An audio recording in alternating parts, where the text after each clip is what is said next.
Olá pessoal, graça e paz. Sejam muito bem-vindos e bem-vindas a esse espaço. Eu sou o pastor e professor Jeová Rodrigues.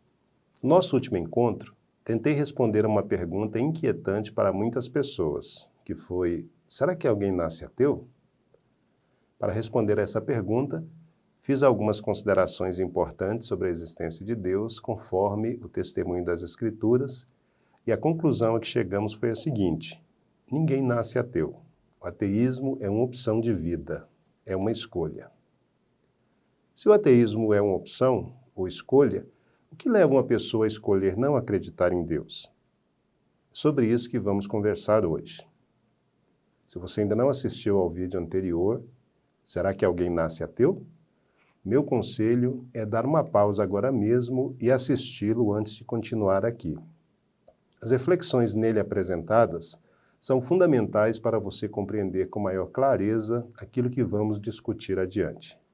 No vídeo de hoje, quero refletir com você sobre os motivos que levam as pessoas a escolher o ateísmo como filosofia de vida. As perguntas norteadoras da nossa reflexão são as seguintes: o que leva alguém a tornar-se ateu? O que a teologia tem a dizer sobre isso? Para responder a esse dilema, quero convidar você a tomar um café comigo e a me acompanhar nesses 2 dedos de prosa sobre teologia.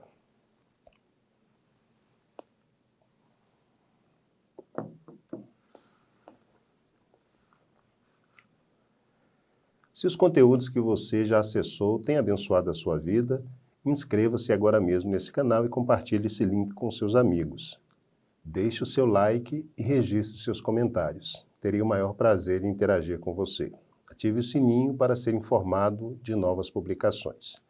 E não se esqueça que eu continuo contando com você para juntos alcançar o maior número de pessoas possível. Divulgue esse canal. Uma vez convictos de que ninguém nasce ateu, ao contrário, a pessoa faz uma opção pelo ateísmo, voltemos ao tema da nossa prosa de hoje.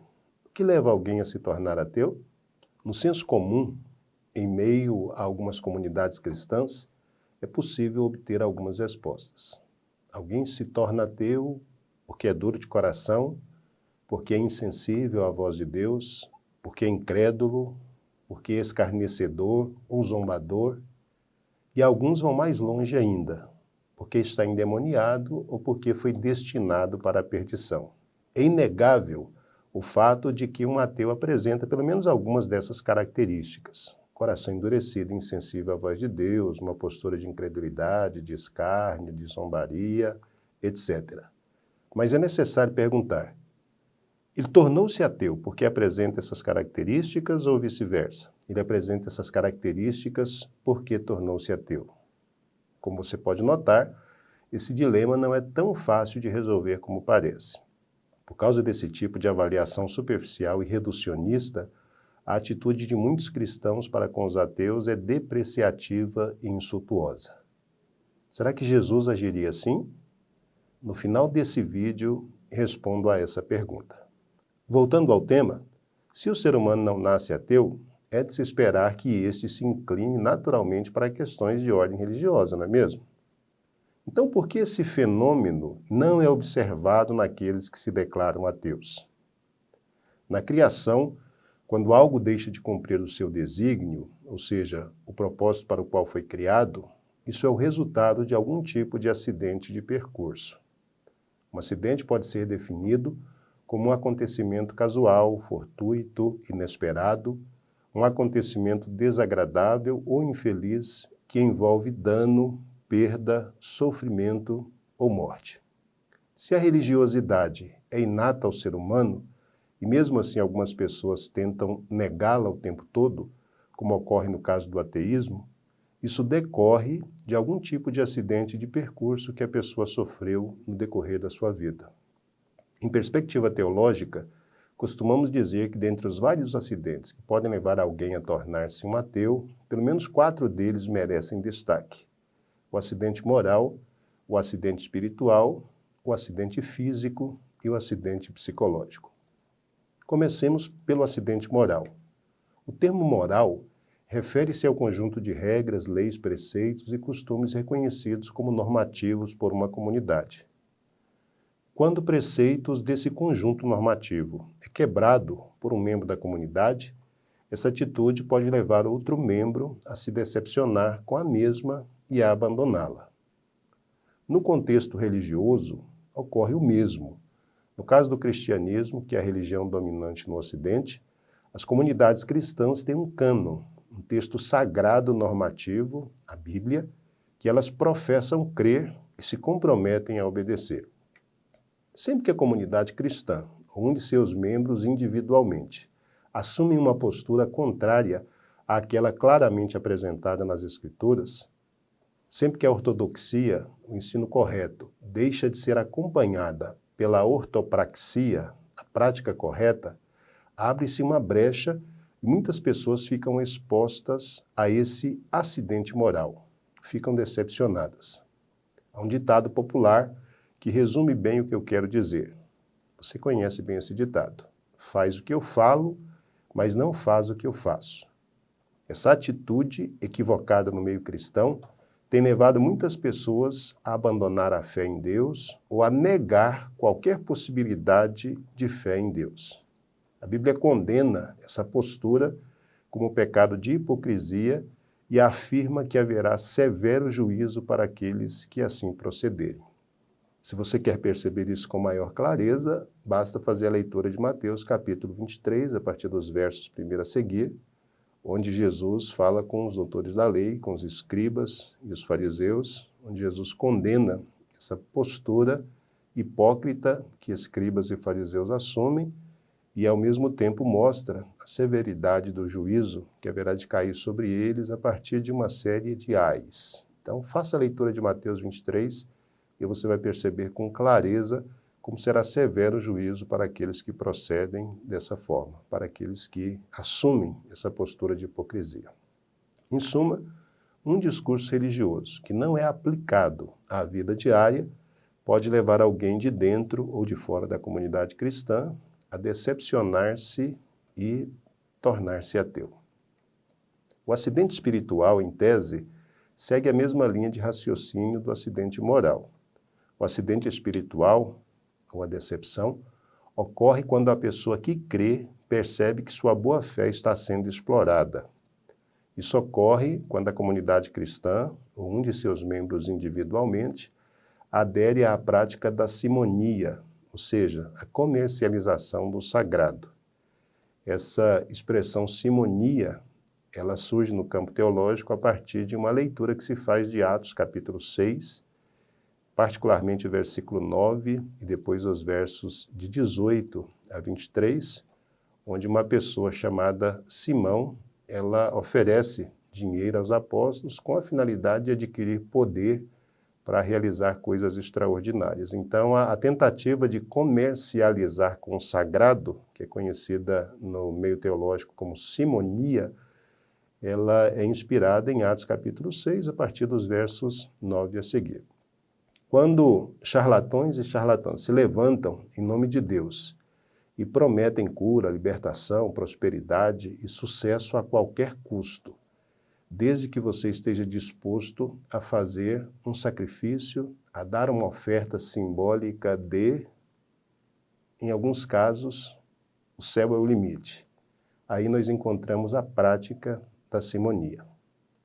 Tais supostos pregadores ou pregadoras são inimigos da cruz de Cristo, lobos vorazes que não têm piedade do rebanho.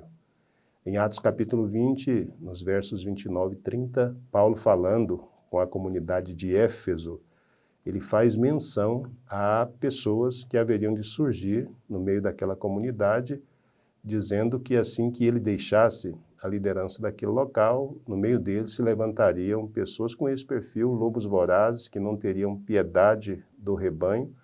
Então, esse grupo de pessoas está bem descrito lá em Atos capítulo 20, particularmente nos versos 29 e 30. É preciso lembrar que as Escrituras também, elas prenunciam um duro juízo sobre as pessoas que agem dessa maneira. Basta, por exemplo, nós fazemos a leitura de Ezequiel capítulo 34, eu vou compartilhar com você apenas alguns versículos, os versículos de 1 a 4 e os versos de 9 a 10, para que você perceba com clareza como a Escritura trata com seriedade desse tipo de postura. Ezequiel 34, versos de 1 a 4, depois 9 e 10. A palavra diz o seguinte: E veio a mim a palavra do Senhor dizendo, Filho do homem, profetiza contra os pastores de Israel. Profetiza e dize aos pastores, assim diz o Senhor Deus, ai dos pastores de Israel que se apacentam a si mesmos. Não devem os pastores apacentar as ovelhas? Comeis a gordura e vos vestis da lã, matais o cevado, mas não apacentais as ovelhas. As fracas não fortalecestes, e a doente não curastes, e a quebrada não ligastes, e a desgarrada não tornastes a trazer, e a perdida não buscastes. Mas dominais sobre elas com rigor e dureza. Portanto, ó pastores, ouvi a palavra do Senhor. Assim diz o Senhor, eis que estou contra os pastores. Das suas mãos demandarei as minhas ovelhas, e eles deixarão de apacentar as ovelhas. Os pastores não se apacentarão mais a si mesmos, e livrarei as minhas ovelhas da sua boca, e não lhes servirão mais de pasto. Em suma, a prática criminosa de exploração da boa-fé dos que sinceramente creem pode levar pessoas de dentro ou de fora da comunidade cristã a decepcionar-se e a tornar-se um ateu. O terceiro acidente, o acidente físico, não está diretamente relacionado ao discurso e à prática cristã, não tem relação direta com o testemunho cristão. Este tem a ver com um dilema que assola a humanidade desde tempos imemoriais, o problema da presença do mal no mundo. Se Deus existe, é todo-poderoso e é bondoso, por que então ele permite a presença do mal no mundo? Questionam alguns ateus para finalmente concluir: Deus não existe. Os ateus defendem ainda que as calamidades naturais que assolam a humanidade, as enfermidades, a violência e as injustiças em todas as esferas, são sinais irrefutáveis de que Deus não existe. A falta de compreensão do real sentido de mal na perspectiva do Criador, Deus, faz com que os seres humanos interpretem equivocadamente esse tema. Não há tempo hábil na prosa de hoje para conversarmos sobre o problema do mal. Mas não se preocupe, me comprometo a tratar esse tema no próximo encontro. Por enquanto, basta dizer que a falta de compreensão sobre o real sentido da presença do mal no mundo pode levar pessoas de dentro ou de fora da comunidade cristã a decepcionar-se e a tornar-se ateu. O quarto e último acidente que quero apresentar para você é o acidente psicológico, que também poderia ser denominado trauma psicológico. De acordo com a psicologia, traumas psicológicos são sequelas emocionais deixadas por uma experiência que causou imensa dor e sofrimento ao traumatizado. Tal experiência, também chamada de evento traumático, é de tal magnitude que afetam profundamente o comportamento, pensamento e sentimentos do indivíduo. E este, por sua vez, fará de tudo para evitar reviver ou relembrar qualquer fato ligado ao que ele traumatizou. Vou citar alguns exemplos de eventos traumáticos. Agressão pessoal violenta, como ataque sexual, ataque físico, assalto à mão armada, roubo, sequestro, tortura, violência doméstica, geralmente marcada por abuso verbal, físico, sexual ou patrimonial, assédio moral, grave acidente automobilístico, receber diagnóstico de uma doença grave ou incurável, desastres naturais ou causados pelo ser humano, como as pandemias, a Covid-19 é um exemplo disso, e as guerras, morte de uma pessoa querida, maus tratos, dentre muitos outros exemplos. Os danos psíquicos que esses eventos causam são bem maiores quando ocorrem nas primeiras fases de formação de uma pessoa, no período da infância e da adolescência. Como na condição de seres humanos somos singulares, cada pessoa reage de uma maneira diferente diante de um evento traumático. Uma pessoa de dentro ou de fora da comunidade cristã que não consegue superar seus traumas psíquicos pode decepcionar-se e tornar-se ateu. Apesar de eu ter tratado de forma individualizada de cada um dos 4 acidentes que podem levar alguém a tornar-se ateu, É sempre bom lembrar que nós, seres humanos, somos altamente complexos. Não podemos tratar esses acidentes de forma isolada. Geralmente, quando alguém adere ao ateísmo, 2, 3 ou mais acidentes estão diretamente ligados à raiz dessa escolha que a pessoa fez, ainda que isso seja inconsciente para ela. Como já conversamos anteriormente, tornar-se ateu é uma escolha que alguém faz. Todavia, essa escolha é sempre motivada por algum acidente. Os acidentes não determinam a escolha de alguém. A escolha é sempre pessoal, mas exercem forte influência sobre a pessoa.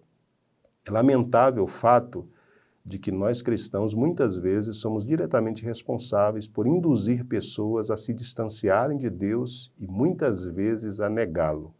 Daí a importância de se atentar para as palavras de Jesus em Mateus, capítulo 18, versos 6 e 7.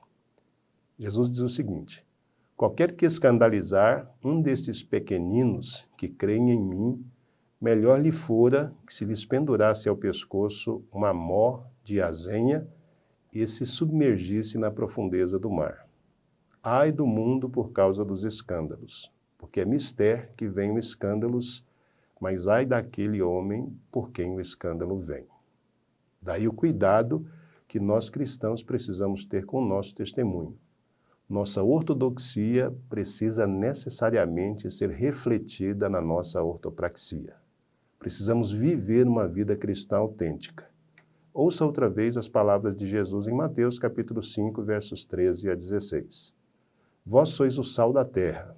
Se o sal for insípido, com que se há de salgar? Para nada mais presta, senão para se lançar fora e ser pisado pelos homens. Vós sois a luz do mundo. Não se pode esconder uma cidade edificada sobre um monte, nem se acende a candeia e se coloca debaixo do alqueire, mas no velador e dá luz a todos que estão na casa. Agora preste bem atenção nessas últimas falas de Jesus. Assim, resplandeça a vossa luz diante dos homens, para que vejam as vossas boas obras e glorifiquem a vosso Pai que está nos céus. Precisamos também ter compromisso em anunciar com fidelidade a palavra de Deus e não usá-la como mecanismo de alienação de pessoas e instrumento de mercantilização do sagrado e de exploração da boa-fé dos que sinceramente creem. Essas atitudes corretas, que dependem de nós, podem impedir muitas pessoas de se acidentarem na jornada da vida e se distanciarem de Deus. Quanto às vicissitudes da vida, que fogem ao nosso controle e que não dependem das nossas ações, como Jesus agiria? É uma boa pergunta. A partir da compreensão que tenho da vida e dos ensinos de Jesus registrados nos Evangelhos, me arrisco a dizer que Jesus amaria o ateu incondicionalmente, Jesus oraria por ele, Jesus procuraria descobrir seus grandes acidentes e Jesus buscaria curá-lo de todas as maneiras possíveis. Só o Espírito Santo pode transformar um ser humano e ajudá-lo a trilhar o caminho de volta, do ateísmo para o teísmo. Contudo, nós podemos ser instrumentos de Deus nesse processo. De que maneira? Você pode me perguntar. Seguindo o exemplo de Jesus. Você conhece algum ateu ou ateia? Ame essa pessoa incondicionalmente. Ore por ela. Aproxime-se e procure descobrir qual ou quais acidentes influenciaram sua decisão e, começando pelo seu bom testemunho cristão, ajude-a a superá-los. Eu penso que essas seriam atitudes verdadeiramente cristãs. Pense nisso. Vejo você no próximo encontro. Que o Senhor te abençoe e te guarde. Shalom. Paz.